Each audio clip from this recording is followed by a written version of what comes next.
Kelton take solution.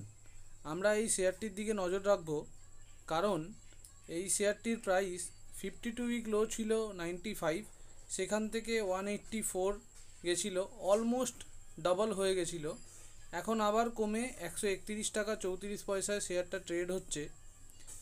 এর আরও বাড়ার চান্স রয়েছে, কারণ এর ইন্ডাস্ট্রি পি যদি দেখা যায় 28 আর পি রেশিও হচ্ছে 15, অর্থাৎ এখনও এর প্রাইস প্রায় ডবল হওয়ার চান্স রয়েছে।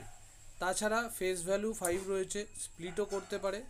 যদি ফিনান্সিয়াল দেখি তাহলে দেখা যাচ্ছে প্রফিট গত বছরে অনেক নেগেটিভে চলে গেছিলো, সেখান থেকে এখন আবার মুভ ব্যাক করেছে আর ভালোই প্রফিট করেছে।